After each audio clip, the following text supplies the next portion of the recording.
Você, desenvolvedor, desenvolvedora, seja muito bem-vindo, bem-vinda a esse vídeo onde eu, Roger Mello, vou te mostrar o que são classes e por qual motivo elas são usadas, como que você pode resolver os problemas de acoplamento e dependência que as classes trazem, se existe ou não a possibilidade de criar propriedades privadas em classes e como fazer herança com classes. Então vamos lá. Por que classes são usadas? Para que elas existem? As classes são uma das formas de você criar vários objetos com as mesmas propriedades. Elas vão evitar você ter que digitar manualmente as propriedades e métodos que cada objeto deve ter. E como que é a sintaxe de uma classe? Em JavaScript, para criar classes, a gente usa a palavra class, seguida do nome da classe e o corpo da classe dentro das chaves. E no corpo da classe, a gente pode declarar métodos. Daqui a pouco a gente vai entrar em detalhes sobre esses métodos. Então as classes são, basicamente, funções especiais que constroem novos objetos. E existem outras formas de você declarar uma classe. Ela pode ou não ser nomeada e ser atribuída a uma variável, ou você pode retornar uma classe dentro de uma função. Mas geralmente, a forma de declaração de classes mais frequente que você vai encontrar em aplicações JavaScript é essa em que a classe é declarada como se fosse uma função mesmo. Agora, se a gente simplesmente criar uma classe vazia e invocar ela usando new, a gente já cria um novo objeto. Mas como que a gente pode criar propriedades para esse objeto? Toda classe em JavaScript tem um constructor. Se você não criar um constructor em uma classe, o JavaScript cria um constructor default por baixo dos panos. E o que é o constructor? O constructor é um método especial que cria e inicializa um objeto gerado a partir de uma classe. Dentro do constructor, você pode criar as propriedades iniciais que o objeto vai ter. Vamos então declarar um constructor que recebe um parâmetro firstAppearance e atribui esse parâmetro a uma propriedade firstAppearance. E é importante você saber que esse this representa o objeto que é criado na invocação da classe. Ou seja, se a gente fosse criar um objeto obj, se o this representa esse objeto obj que vai ser criado, por baixo dos panos a classe está fazendo essa atribuição que você está vendo agora. Então, voltando para o nosso código, agora a gente pode passar um valor como argumento da invocação da classe. Quando a gente passa esse argumento e invoca a classe, acontecem duas coisas. O novo objeto é criado e o parâmetro do constructor recebe o argumento que a gente passou na invocação da classe. Então agora a gente criou um novo objeto smog que tem uma propriedade firstAppearance que recebeu a string da Hobbit. Agora vamos falar sobre os métodos nas classes. Existem pelo menos 4 formas diferentes da gente declarar métodos dentro de uma classe. A primeira forma é a forma tradicional. Na forma tradicional, dentro da classe a gente escreve o nome do método, seguido dos parênteses, seguido das chaves, e dentro das chaves a gente escreve o código que o método deve executar. Voltando aqui para o nosso código, a gente vai criar um método getFirstAppearance que vai só retornar o valor da propriedade firstAppearance. Para fazer isso, a gente só precisa lembrar que o this dentro de uma classe referencia o novo objeto que a invocação da classe criou, que é o objeto smog. Então dentro do método a gente pode retornar this.firstAppearance. Ou seja, quando a gente invocar esse método, a única coisa que ele vai fazer é retornar o valor da propriedade firstAppearance. A segunda forma que a gente tem de declarar métodos dentro de uma classe é escrevendo métodos getters. O que são métodos getters? A tradução de get do inglês é pegar ou obter. Observa que o método que a gente acabou de escrever é um getter. Por quê? Porque o papel dele é só retornar o valor de uma propriedade. Ou seja, a gente quer obter o valor de uma propriedade. Nesse caso, a gente pode escrever um shorthand para esse método. É só a gente invocar a palavra get antes do nome do método. E observa também que eu renomeei o método para firstTimeAppearance, para evitar que o método e a propriedade tivessem o mesmo nome. Então dá uma olhada na última linha desse código. Quando a gente declara o get antes do nome do método, a gente pode invocar o método como se ele fosse uma propriedade. Ou seja, a gente pode omitir os parênteses da invocação. A terceira forma que a gente tem de declarar métodos dentro de uma classe é escrevendo o método setters. A tradução de setup do inglês é configurar. E nós brasileiros acabamos aportuguesando essa palavra para setar. Ou seja, você vai usar o shorthand set se for necessário setar um novo valor para a propriedade firstAppearance. E a sintaxe dele também omite os parênteses. Nesse caso, observa que na penúltima linha desse código eu estou usando um operador de atribuição e atribuindo um novo valor para a propriedade firstAppearance. E fica atento ao seguinte: mutação de dados é uma má prática.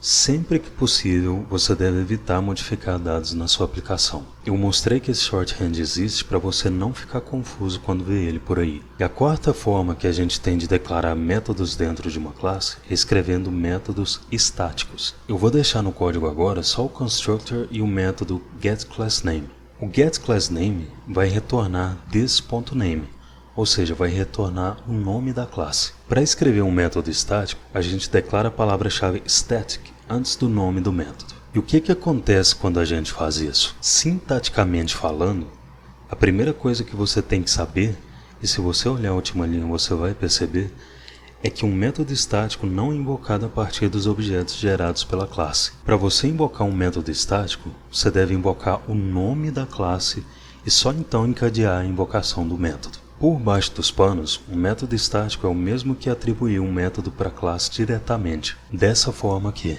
Nesse caso, o valor do this na invocação reptile.getClassName é a própria classe Reptile. Normalmente, os métodos estáticos são usados para implementar funções que pertencem à classe, mas não pertencem aos objetos que ela cria. Por exemplo, imagina uma class article que tem um constructor que recebe o título e a data do arquivo como parâmetro. Agora a gente pode criar um array de artigos, e cada artigo vai receber por argumento uma string com o título e uma data. E se a gente precisar ordenar esses artigos? Você concorda que nesse caso não faz sentido a gente declarar um método tradicional que vai ser criado em cada objeto? Nesse contexto, a gente pode criar um método estático que vai ajudar a gente a comparar um artigo com outro. E a referência desse método estático vai ser usada como callback do método sort, que vai ordenar esses arquivos por data. Eu não vou entrar agora no mérito da lógica do sort. Esse exemplo é só para você entender uma possível aplicação de um método estático em uma classe. Se você ainda não sabe como que o sort funciona, eu vou deixar um link de um post que eu escrevi sobre ele aqui na descrição. Lá eu detalho passo a passo qual é a lógica que o sort usa para ordenar esses números. E como que a gente faz herança usando classes? Eu vou voltar para o nosso exemplo do Smoug,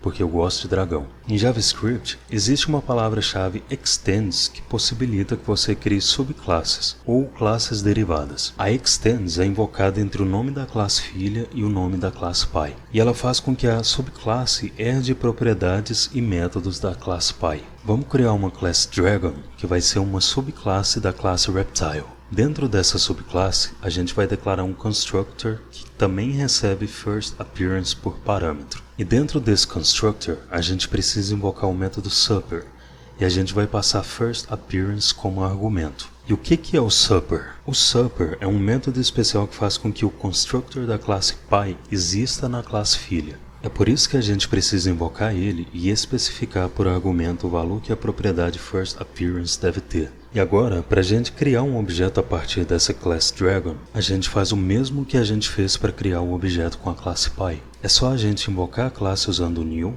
passar o valor de first appearance como argumento e armazenar esse objeto em uma variável. Agora que a gente fez um overview sobre classes em JavaScript, eu quero falar um pouco sobre os problemas que as classes trazem. Primeiro, um aviso. Se você está acostumado a programar em uma linguagem baseada em classes e está aprendendo JavaScript, o que eu recomendo, na minha opinião técnica, é que você se desapegue do conceito de classes. Por quê? Porque classes não existem em JavaScript. Elas são um syntax sugar, uma maneira mais confortável de se trabalhar com a herança prototipal da linguagem. É possível a gente comprovar, por exemplo, que o método getFirstAppearance existe no prototype de Dragon. Eu escrevi uma thread e fiz um vídeo detalhando essa herança prototipal da linguagem. Se você ainda não viu, eu vou deixar os links na descrição desse vídeo. Outro aspecto problemático das classes em JavaScript são as propriedades privadas. Atualmente, a sintaxe de classes não possibilita, por exemplo, tornar a propriedade this.firstAppearance privada. Ou seja, a propriedade firstAppearance pode ser acessada fora da classe e ter o seu valor modificado. Para tentar contornar isso, alguns desenvolvedores usam um underscore como convenção. Mas ele é só um sinal visual, uma indicação de que essa propriedade não deve ser acessada de forma direta. No momento em que eu estou gravando esse vídeo, existe uma feature que ainda está em fase experimental chamada Private e Public Fields. Nessas versões dessas plataformas é possível, por exemplo, escrever propriedades privadas. Se você usar essa feature, que só lembrando ainda está em fase experimental, é possível você escrever propriedades privadas e públicas com essa sintaxe. Então, nesse código, a tentativa de acessar essas duas propriedades fora da classe causaria um erro na aplicação. E agora eu quero mostrar para você um outro problema, o tight coupling, que são acoplamento e dependência entre as classes. E claro, eu também vou mostrar uma solução para esse problema. Vamos declarar uma classe myClass. A myClass vai ter um método method1 que retorna uma string e um método don'tWant que lança um erro. Agora vamos declarar uma classe mySubclass. A mySubclass vai herdar propriedades e métodos da myClass através do extends e vai ter um método method2 que retorna uma string. Vamos então criar um objeto chamado instance. Esse objeto vai ser gerado pela classe mySubclass. Agora pensa comigo, e se a gente quiser que esse objeto instance tenha os métodos method2 e method1, mas não tenha o método don'tWant? É complicado fazer isso usando herança entre classes. Observa que o objeto instance tem acesso ao método don'tWant, que está no prototype dele. O que eu quero dizer com esse exemplo? Que acoplamento e dependência talvez sejam o calcanhar de Aquiles do design orientado a objetos, porque a gente acabou de fazer exatamente o oposto do que a gente queria. E se você programa há algum tempo, você sabe que acoplamento é indesejável em uma aplicação. E qual que é a solução para resolver esse acoplamento? Uma possível solução é a gente quebrar os métodos method1, don'tWant e method2 em objetos. O resultado final seria um novo objeto que tem só as propriedades que a gente quer. Se você ainda não sabe o que são esses 3 pontos, eles são o Spread Operator. Eu vou deixar na descrição desse vídeo um link de uma thread que eu escrevi em que eu explico os detalhes de como ele funciona. Então, para a gente alcançar esse resultado, a gente vai remover a classe e fazer com que o método 1, don'tWant e o método 2 sejam objetos literais que têm só os métodos necessários. Observa que agora, ao invés de fazer herança e herdar um monte de método de classe, a gente tem poder e flexibilidade para compor objetos formados por outros objetos pequenos e individuais. E, consequentemente, a nossa aplicação fica mais flexível, componível e modularizável. Composição é a palavra-chave aqui. E na minha opinião técnica, sempre que possível, prefira composição ao invés de herança.